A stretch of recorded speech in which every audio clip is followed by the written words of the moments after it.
Shifa herbal hair oil, Shifa herbal shampoo, Shifa herbal tooth powder.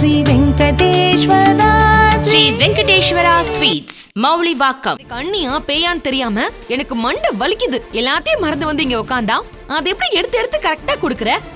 செண்பகம், நம்ம வீட்ல இருக்கிறது அபிராமியா இல்ல அந்த பேயான்ற பயத்துல தானே அவளை கொண்டு போயிட்டு அவங்க அப்பா வீட்டுல விட்டு வந்திருக்கோம். நீ எதுக்கு பயப்படுற? நீ ஈஸியா சொல்லிட்டு போயிடுவ. என்னால பயப்படாம இருக்க முடியல. எப்ப என்ன நடக்கும்னு திக்கு திக்குன்னு இருக்கு.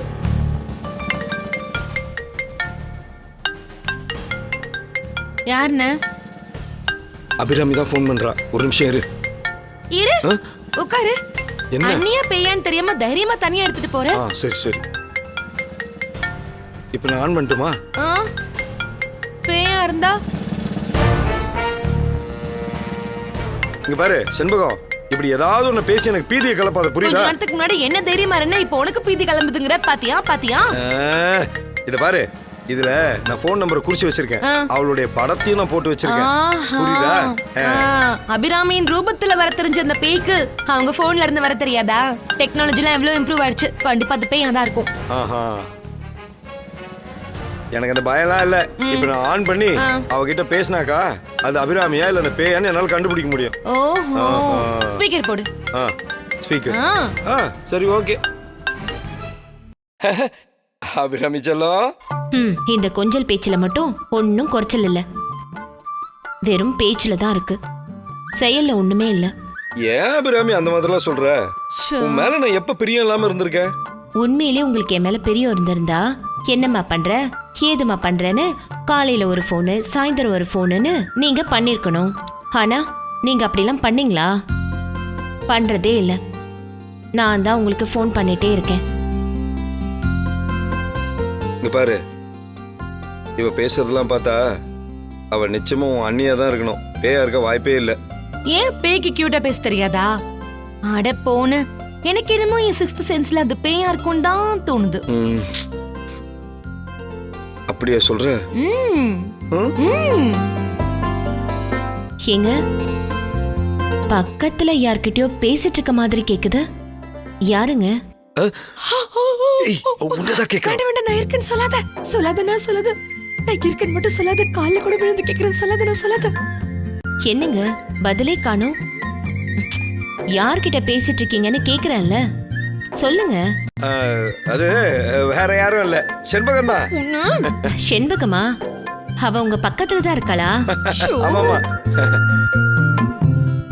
நாம போன் பேச ஆரம்பிச்சதுல இருந்து உன்கிட்ட பேசணும்னு அவ துடியா துடிக்கிறான். அப்படியாங்க? சரி சரி, கொடுங்க கொடுங்க, பேசு.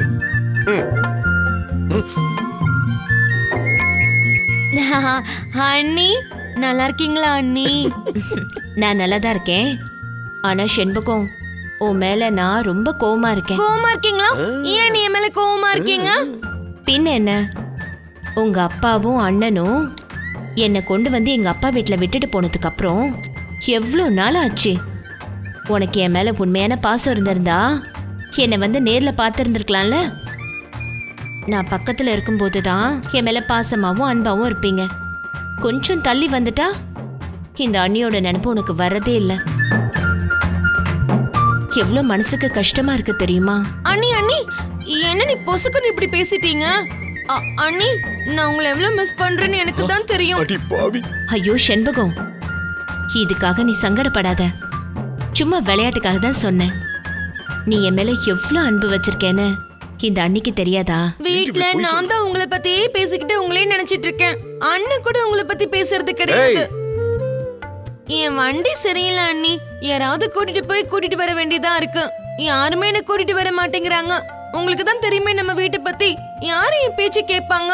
இதெல்லாம் தாண்டி நீங்க இல்லாததால வீட்டு வேலை எல்லாமே நானே செய்ய வேண்டியதா இருக்கு. ஆனா அண்ணி, நொடிக்கு ஒரு தடவை உங்களை பத்தியே தான் அண்ணி நினைச்சிட்டு இருக்கேன். என்ன நீ இப்படி பேசிட்டீங்க? எனக்கு ரொம்ப கஷ்டமாயிடுச்சு அண்ணி. அடி பாவி, உலக மகா நடிப்பு. அண்ணி, நான் உங்ககிட்ட ஒன்னு கேக்கட்டுமா? கேளு. அண்ணி, உங்களை உங்க அப்பா வீட்டுக்கு அனுப்பி வச்சிருக்கோம்ல, அதுக்கு என்ன காரணம்னு உங்களுக்கு தெரியுமா? ஓ, நல்லாவே தெரியுமே. உங்க அண்ணனுக்கு ஆக்சிடென்ட் ஆயிடுச்சுல்ல, அதனால ஏதோ கெட்ட சகுனம் நடந்திருக்குன்னு உன் தாய் வீட்டுக்கு போய் சூரிய பொங்கல் 30 நாளைக்கு வச்சா எல்லாம் சரியாயிடும்னு ஜோசியக்காரர் சொன்னதா உன் அண்ணனும் உங்க அப்பாவும் என்கிட்ட சொன்னாங்க. அதனால என்னை கொண்டு வந்து அப்பா வீட்டுல விட்டுட்டாங்க. உனக்கும் இது தெரியும் தானே? என்ன ஏதோ புதுசா கேக்குற மாதிரி கேக்குற?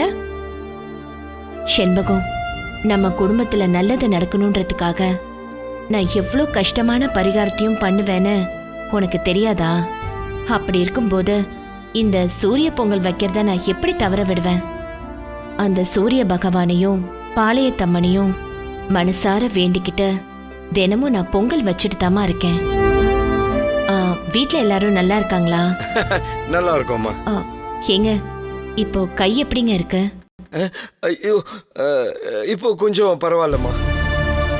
கையில இருக்க கட்டை இன்னும் 1 மாசத்துக்கு கழட்டக்கூடாதுன்னு சொல்லிட்டாங்கம்மா. இப்ப நீ மட்டும் நடிக்கலையா? இல்ல, இந்த கட்டை வச்சுக்கிட்டு குளிக்கிறது எவ்வளவு கஷ்டமா இருக்கு தெரியுமாமா? அப்பதாம்மா எனக்கு ஒரு ஞாபகம் நிறைய வருது. நீங்க ஒன்னும் கவலைப்படாதீங்க. 30 நாள் எப்படா முடியும்னு நான் காத்துட்டு இருக்கேங்க.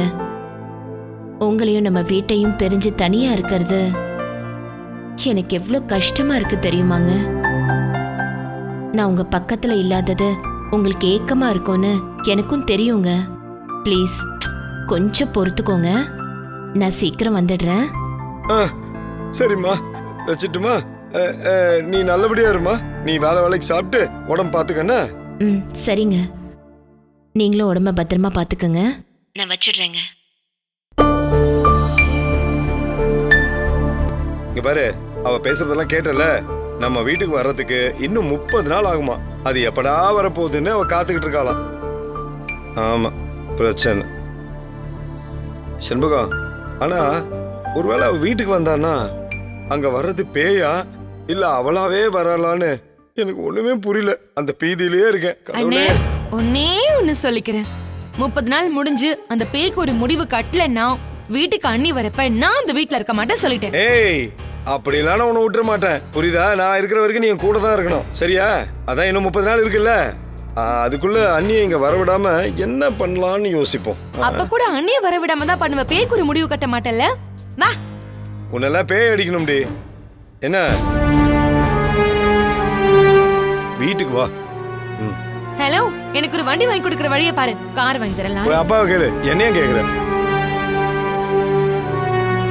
வண்டி எதுக்கு? காரே வாங்கி கொடுத்துடலாம். மண்ணாங்கட்டி.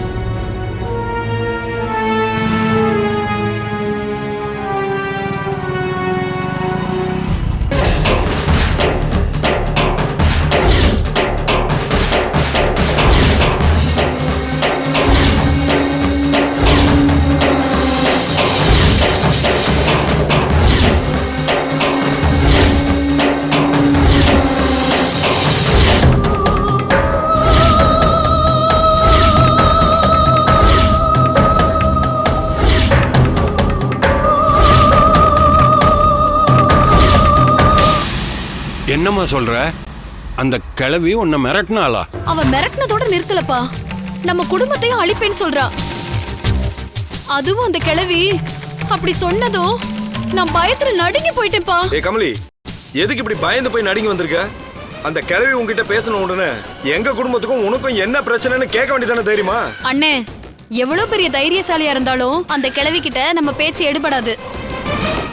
அழுக்கு உருவம், ஜடா முடி, கரை படிஞ்ச பல்லோட அவ கோவம் பேசுறப்போ எவ்வளவு பெரிய தைரியசாலியா இருந்தாலும் நடுங்கி தானே ஆகணும். நீ பயந்தாங்கோலி. உன்ன மாதிரி நாங்க எல்லாரும் அந்த கிழவி பேசுறத பார்த்து பயந்துருவோம்னு நினைச்சியா? நீ வேற. அந்த கிழவி என்ன மிரட்டின மாதிரி உங்களை மிரட்டி இருந்தா அப்ப தெரிஞ்சிருக்கும் நீங்க எவ்வளவு பெரிய தைரியசாலி. என்ன சொன்ன? அப்ப அந்த கிழவி பேசுறது கிட்ட நான் பயப்படுவேன்னு நினைச்சியா? போடி. செண்பகம், நீ அந்த கிழவி கிட்ட இன்னும் மாட்டல, அதனாலதான் இப்படி பேசிட்டு இருக்க. மாட்டி பாரு, உனக்கு தெரியும். ஐயா, ஏன் இப்படி ஆளாளுக்கு பேசிட்டு இருக்கீங்க? யார் தைரியசாலி யார் பயந்தாங்குழின்றது இப்ப பிரச்சனை இல்லை. அந்த கிழவிய உன்னை மிரட்டினாங்கிறத பத்தி தான் இப்ப நம்ம யோசிக்கணும்மா.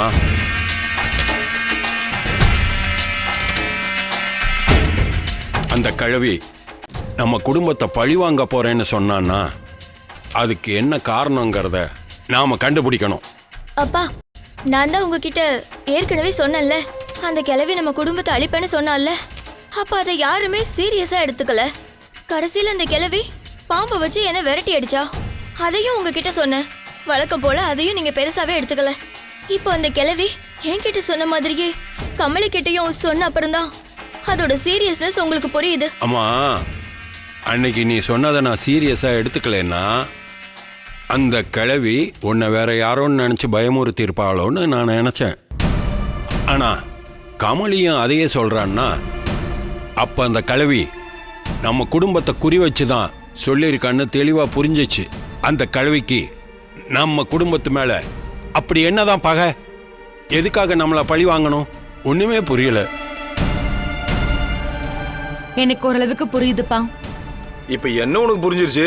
அபிராமி அண்ணி ரூபத்துல இருக்கிற பேய நானும் பாத்திருக்கேன், நீயும் பாத்திருக்க, அப்பாவும் பாத்திருக்காரு. இந்த கிழவி கமலையும் ஸ்னேகாவையும் கூப்பிட்டு மிரட்டி இருக்கு. அப்ப அந்த அபிராமி அணி ரூபத்துல இருக்கிற பேய்க்கும் இந்த கிழவிக்கும் ஏதோ ஒரு கனெக்ஷன் இருக்குமோன்னு எனக்கு தோணுது. அப்படின்னா அந்த கிழவிதான் அபிராமி ரூபத்துல பேயா வந்திருக்குன்னு சொல்றியா? ஆமா, அந்த கிழவிதான் பேயா வந்திருக்கும்னு எனக்கு தோணுது. ஐயோ, அப்படின்னா அந்த கிழவிதான் பேயா? பேய் தான் என்ன மிரட்டுச்சா? அக்கா சொல்றதும் சரிதான். கண்டிப்பா அந்த கிழவி பேயா தான் இருக்கணும். அண்ணே, ரொம்ப பயமா இருக்குண்ணே. அம்மா, சும்மா பேய் பூதன்னு உளறிக்கிட்டு இருக்காதீங்க. அந்த கிழவி பேயா இருக்கிறதுக்கு வாய்ப்பே இல்லை. அப்பா, அபிராமி அணி ரூபத்துல இருந்த பேய நீங்களே கண்ணால பாத்தீங்க. இப்ப பேய் பூதம்லாம் இல்லைன்னு உளறிட்டு இருக்கீங்க. அம்மா, அபிராமி உருவத்தில் பேய் இருக்கிறது உண்மைதான். அதை நானும் என் கண்ணால பார்த்தேன். அதை நான் எப்படி மறுப்பேன்? அந்த கிழவி பேய் இல்லைன்னு தாம்மா சொல்றேன். ஏன்பா, அந்த கிழவி பேயா இருக்கிறதுக்கு வாய்ப்பு இல்லைன்னு நீ எப்படிப்பா உறுதியா சொல்ற? இங்க பாரு, அந்த கிழவி பல வருஷமா அந்த முனீஸ்வரன் கோயில்ல தான் தங்கி இருக்கா. அந்த பக்கம் போற வர்றவங்க ஏதாவது சாப்பாடு வாங்கி கொடுத்தா அதை சாப்பிட்டுக்கிட்டு அங்கே தான் இருக்கா. நீங்க சொல்ற மாதிரி அந்த கிழவி பேயா இருந்தா எதுக்கு மனுஷ ரூபத்தில் உலாவிக்கிட்டு இருக்கணும்? இந்த குடும்பத்து மேல பகைன்னா அவ பேயா வந்து உங்களை எல்லாம் பழி வாங்கலாமே. அதுவும் இல்லாம அவ பேயா இருக்கும்போது எப்படி முனீஸ்வரன் கோயில்ல உட்கார்ந்து இவ்வளவு நாள் தங்கி எல்லாரையும் பார்த்துக்கிட்டு இருக்க முடியும்? முனீஸ்வரர் இந்நேரம் அவளை வதம் பண்ணியிருக்க மாட்டாரு. இங்க பாரு, தெய்வத்தோட சந்நிதியில தீய சக்தி எப்படிடா இருக்க முடியும்? அதை வச்சுதான் சொல்றேன், அந்த கிழவி பேய் இல்லவே இல்ல. சரிப்பா, நீங்க சொல்றது மாதிரி வச்சுக்கலாம். அந்த கிழவி பேய் இல்லைன்னே வச்சுக்கலாம். ஆனா அண்ணி ரூபத்துல இருக்கிற பேய்க்கும் அந்த கிழவிக்கும் கண்டிப்பா ஏதோ சம்பந்தம் இருக்கு. எனக்கு ஏதோ ஒரு விஷயம் சொல்லிக்கிட்டே இருக்கு. அந்த கிழவிக்கும் தீய சக்திக்கும் ஏதோ தொடர்பு இருக்குப்பா. மா செண்பகம், நானும் இத்தனை வருஷமா அந்த கிழவியை பார்த்துக்கிட்டு தாம்மா இருக்கேன். இது நாள் வரைக்கும் நம்ம குடும்பத்துக்கு எதிராக அவ எதுவுமே பேசினதில்லை. அவ இப்போ எப்படி திடீர்னு பழி வாங்குறேன்னு வந்தான்னு தான் எனக்கு புரியல. ஒரே குழப்பமா இருக்கு. அப்பா, நீங்க சொல்ற மாதிரி இவ்வளவு நாள் அமைதியா இருந்த கிழவி இப்போ பூகம்பமா வெடிக்குது. இன்னொரு விஷயம் யோசிச்சு பாத்தீங்களா? அபிராமி அண்ணி இந்த வீட்டு கல்யாணம் பண்ணிட்டு வந்து கிட்டத்தட்ட 10 வருஷம் ஆகுது. இத்தனைக்கும் அவங்க பாளையத்தம்மனுடைய பக்தை. ஆனா அவங்க ரூபத்துல பேய் வருது. ஒரு பக்கம் அபிராமி அண்ணி ரூபத்துல பேய் வருது, ஒரு பக்கம் கிழவி கூப்பிட்டு நம்மளெல்லாம் மிரட்டுது. இதெல்லாம் இப்பதான் ஒரே சமயத்துல நடக்குது. எனக்கு என்னமோ இது எல்லாத்துக்கும் நடுவுல ஏதோ கனெக்ஷன் இருக்குன்னு தான் தோணுது. நீ சொல்றதும் சரிதாம்மா. யோசனை பண்ணி பார்க்கும்போது ஒண்ணுக்கொன்னு தொடர்பு இருக்கிற மாதிரி தெரியுது. அந்த கிழவியை நேரா பார்த்து பேசினாதான் பிரச்சனை என்னன்னு முழுசா தெரியும். நான் போய் கிழவியை பார்க்கறேன். எப்பா, நீ போய் அந்த கிழவியை பார்க்கறது எனக்கு என்னமோ சரியில்லைன்னு தோணுது. இப்ப நீ போய் பார்த்து என்ன பண்ண போற? அண்ணே, அந்த கிழவி எந்த மிரட்டலுக்கும் அசர்ற ஆளு மாதிரி தெரியல. அதுகிட்ட எந்த பிரச்சனையும் வச்சுக்காம நம்ம விலகி இருக்கிறதா எனக்கு நல்லதுன்னு தோணுது. ஏமா, நாம தான் அந்த கிழவி கிட்ட எந்த பிரச்சனையுமே வச்சுக்கலையே. அவ தானே எல்லாருமே தேடி தேடி வந்து மிரட்டிட்டு இருக்கா. ஸ்னேகாவை மிரட்டினா, உன்னை மிரட்டினா, அதுக்கப்புறம் வீட்டுல இருக்கிற எல்லாரையும் மிரட்டுவா. அண்ணே, நான் சொல்றதையும் கொஞ்சம் கேக்குறியா? அவ சாதாரண ஆள் இல்ல. அந்த கிழவிய பார்த்தா சூனியக்கார கிழவி மாதிரி இருக்கு. அதனால அவ நிறைய சாத்தா மந்திரெல்லாம் தெரிஞ்சு வச்சிருப்பா. அதை பயன்படுத்தி தப்பா எதுவும் பண்ணிட போறானே. ஆள் ஆளுக்கு இப்படின்னு சொல்றீங்க, அப்படின்னு சொல்றீங்க. இப்ப என்னதான் பண்ண சொல்றீங்க? அண்ணே, நான் ஒண்ணு சொல்லட்டுமா? அந்த கிழவி ஏன் நம்ம குடும்பத்தை பழி வாங்கணும்னு நினைக்கிறா? அந்த கிழவியை எங்க எல்லாரையும் கூப்பிட்டு மிரட்டுறா அப்படிங்கறது அந்த கிழவி நேரில் போய் பார்த்து பேசினா முடிவு கிடைக்கும். அம்மா சண்முகம், நீ சொல்றது ஒரு விதத்துல நியாயமா தான் படுது. ஆனா கமலி ஸ்னேகா சொல்றதையும் கேட்டுதான் ஆகணும். நாம போய் கிழவிய நேரா பார்க்க வேண்டாமா? வேணும்னா நாம வேணா பாளையத்தம்மன் கோயிலுக்கு போய் பூசாரிய பார்த்து இந்த விஷயத்த சொல்லுவோம். ஏன்னா அந்த கோயில் பூசாரி நம்ம குடும்பத்துக்கு நல்லது பண்ணணும்னு நினைக்கிறதுனால அவரையே அந்த கழுவி மிரட்டி இருக்கா. அதனால மறுபடியும் அவரையே போய் பார்த்து விஷயத்த சொல்லலாமா? ஏமா மத்த விஷயத்துக்கெல்லாம் முந்திரி கொட்டை மாதிரி ஏதாவது சொல்லிக்கிட்டே இருப்ப. இவ்வளவு சீரியஸான விஷயம் எல்லாரும் பேசிட்டு இருக்கோம், எதுவுமே சொல்லாம உட்காந்துட்டு இருக்க. ஆளாளுக்கு என்ன பேசுறீங்கன்னு பொறுமையா உட்கார்ந்து கேட்டுட்டு இருக்கேன். ஏன் தெரியுமா? நீங்க பேசுறதெல்லாம் எதுவுமே நடக்காது. உங்க அப்பா ஏதாவது முடிவெடுத்தா அது நடக்குதா? உங்க அண்ணனும் சொல்றாரு, அதெல்லாம் நடக்குதா? இந்த குடும்பத்துல நான் சொல்றதுதான் நடக்கும். அதனால இப்பவும் சொல்றேன், அந்த கிழவிய போய் நேரடியா மிரட்டலாம். புரிஞ்சுதா? செல்வம், நான் இப்ப சொல்றேன், கிளம்பு. அந்த கிழவிய உண்டில்லன்னு ஆக்கணும். எழுந்துரு, கிளம்பு. இதுதான் நானும் சொன்னேன். பா போய் அந்த கிழவியை பார்த்துட்டு வாங்க, போங்க. அப்பா போ. யாரு? உங்க அப்பாவா? ஏண்டி செண்பகம், உங்க அப்பாவை அனுப்புனா என்ன நடக்கும் தெரியுமா? அந்த கிழவி திருநீர் அடிச்சு இவரை அங்கேயே படுக்க போட்டுருவா. இந்த பாருடி, நான் சொல்றேன், இந்த குடும்பத்துல இனிமே அந்த கிழவி நம்ம பக்கமே வராம இருக்கணும்னா அதுக்கு ஒரே ஒரு வழி, செல்வம் தான். செல்வம், நான் சொல்றேன், நீ போய் அந்த கிழவிய உண்டில்லன்னு ஆக்கிட்டு வா. நம்ம யாருன்னு காட்டணும்டா. போ. அண்ணா, அதான் அம்மாவே சொல்லிட்டாங்கல்ல, கிளம்பு. அந்த கிழவிய ரெண்டுல ஒண்ணு பாத்துரு. ஏ கிழவி, என்ன பாக்குற? என்ன யாருன்னு தெரியுதா? ஏய், உன்னை எனக்கு தெரியாம இருக்குமா?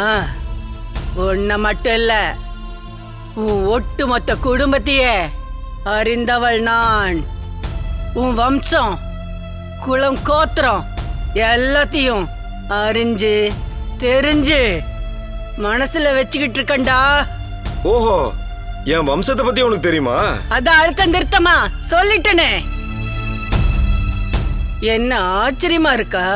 நான் இந்த பக்கம் வரும்போதெல்லாம், ஏய் நீ ஒரு அனாதை கிழவி, மனநிலை பாதிக்கப்பட்டவன்னு உன்னை பத்தி நான் நினைச்சுக்கிட்டு இருந்தேன். அது உண்மைங்கிறதுனாலதான் உன் தங்கச்சி உன்கிட்ட சொல்லியிருக்கா. அத கேட்டதும் பாதறி அடிச்சுக்கிட்டு என்ன பார்க்க வந்திருக்க. பதட்டங்கிறதெல்லாம் பயத்துல வர்றது. நான் பயத்துக்கே பயம் காட்டுறவன். உனக்கு பயப்படுவேன்னு நினைச்சியா? உன்கிட்ட இருந்து எனக்கு தெரிய வேண்டிய விஷயம் என்ன தெரியுமா? என் குடும்பத்தை நீ அழிப்பேன்னு சொன்னல, அதுக்கு என்ன காரணம் சொல்லு. மன்னிக்க முடியாத அளவுக்கு உன் குடும்பம் எங்களுக்கு பாதிப்பை ஏற்படுத்தி இருக்குடா. அந்த வலியும் ரணமும் எனக்குள்ள அனலா கொதிச்சுக்கிட்டு இருக்குடா. அது தனியணும்னா உன் குடும்பத்துல இருக்கிற மொத்த உயிரையும் நான் எடுக்கணும். அப்பதான் எனக்கு ஆத்ம திருப்தி.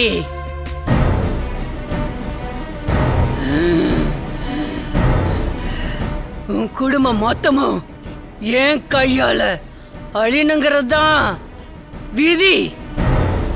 அதை நிறைவேற்றி முடிக்கணுங்கிறதுக்காக தான் எத்தனை வயசுக்கு அப்புறமும் அந்த கடவுள் என்ன உசுரோட வச்சிருக்கான். ஏய் பைத்தியக்கார கழுவி, என்ன தைரியம் இருந்தா என்கிட்டயே என் குடும்பத்தை அழிப்பேன்னு சொல்லுவ? ஏ கழுவி, சாக போற நேரத்துல 4 பேருக்கு நல்லதை பண்ணிட்டு மோட்சத்தை தேர்றத பாரு. இப்படி கொலை வெறியில இருக்கியே, சீ, நீ எல்லாம் மனுஷ ஜென்மமே கிடையாது. ஏய், என் குடும்பத்தை மட்டும் இல்ல, இந்த ஊரே அழிக்க வந்த சூனியக்காரி நீ. டேய், நான் சூனியக்காரியாடா? அந்த தெய்வத்தோட அனுகிரகத்தை பெற்றவ. உன் குடும்பம் மன்னிக்க முடியாத பாவத்தை செஞ்சதுனாலதான் மரணத்தை பரிசா கொடுக்க வந்திருக்கேன். ஆ, இதுல இருந்து யாரும் தப்பிக்க முடியாது. என்ன மீறி என் குடும்பத்தையே அழிச்சிருவியா? ஆ? அழிச்சிருவியா? என்ன தடுத்து நிறுத்துற அளவுக்கு நீ அவ்வளோ பெரிய வில்லாதி வில்லனா? அந்த பாதிப்பை உங்ககிட்ட சொல்லி அனுதாபம் தேடி போறதுக்கு நான் வரலடா.